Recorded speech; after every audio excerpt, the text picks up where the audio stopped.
Hey, good morning. Good morning. Good morning, family. Good morning, family. Let's get right into it today, man. I'm excited about this word that dropped in my spirit. Remember, as I'm sharing things with you folks, remember, God has already dealt with me concerning this information.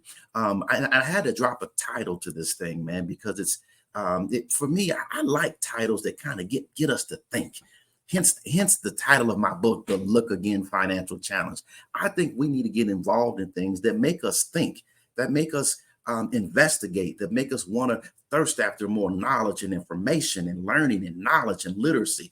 I think even this title, Favor from Few, you're probably saying, Mike, what in the world are you talking about? Favor from few. So here's what it is.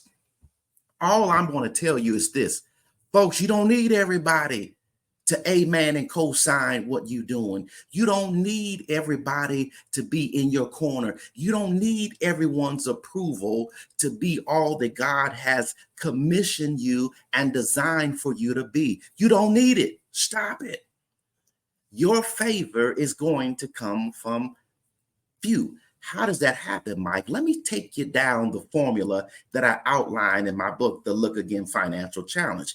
My formula that I use is the ASK formula, ASK, and it begins with God saying, "We have not because we ask not." Do you understand the God that we serve? Do you understand that He owns everything? Everything that exists is because of Him. So why do we ask our God for so little in every area of our lives? Why do we ask Him for just so, like, God, just give me enough to get by.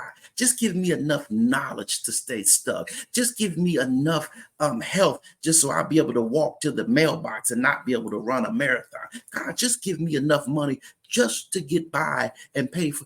God told us a good man leaves an inheritance to his children's children. So if that's a good man that's working to leave an inheritance to his children's children, then what are we measuring ourselves by?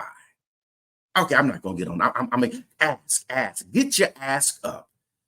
If you ask for little, expect little. When you ask for more, expect God to give you exceedingly and abundance. Hence the term living in abundance. The ask formula, ask. Then the Bible, then he says, seek. Seek and you shall find. It's only saying that you have to get up, get out, and get into the activity of learning financial literacy, reading books. Don't answer this, but when was the last time you read a book that was designed to change your life for the better?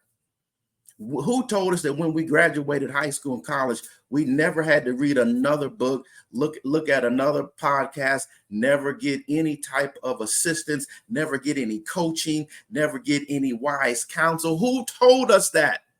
That's a lie straight from the enemy. When you get involved in the seeking process, you get the thirsting after knowledge, you get to reading, watching podcasts, getting off that phone, scrolling off miscellaneous foolish stuff, and begin to get focused on learning what you need to learn so you can, in fact, be that good man that leaves an inheritance to his children's children. But it's going to take you getting involved in the activities that first elevate your thinking, that begins to renew your mind.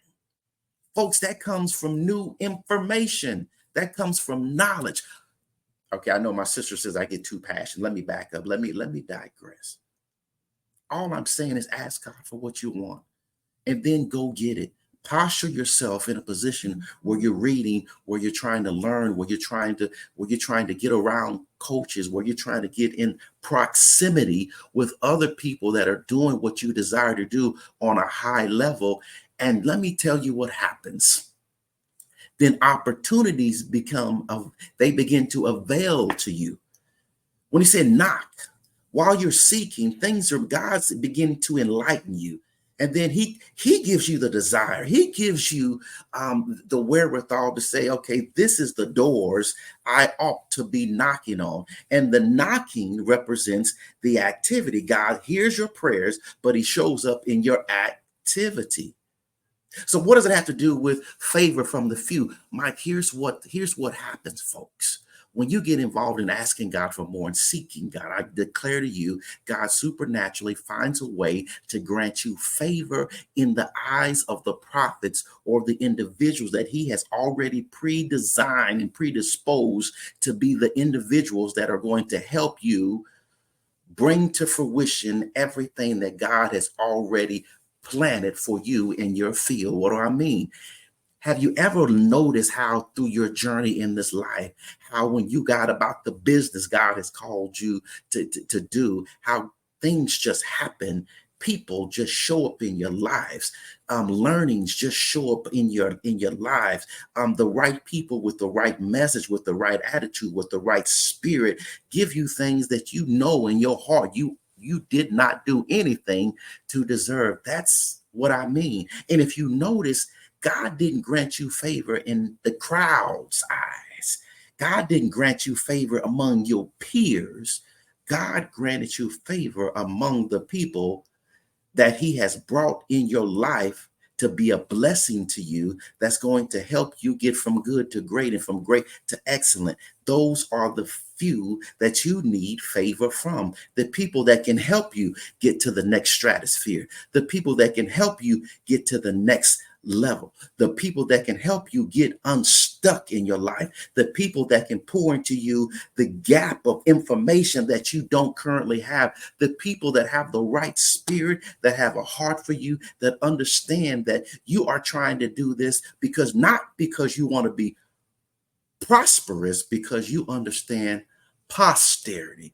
You understand that this is about generational wealth, and not only money and finances, but generational knowledge. We have to teach the next generation what it is that we're doing. There is no succession without success, folks. Don't get it twisted. You have to have certain level of success where you are now if you're planning on teaching the next generation how to continue this success. And there is no real success. Don't get it twisted. There is no real success without succession.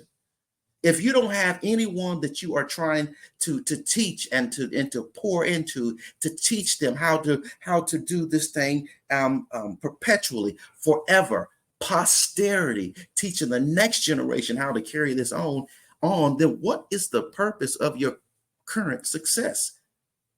That's the fundamental difference between prosperity and posterity. Prosperity is about you. It's all about you, really.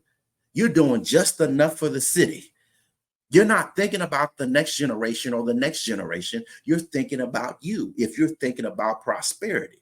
But when you switch and I do mean to say switch, when you switch your thinking from prosperity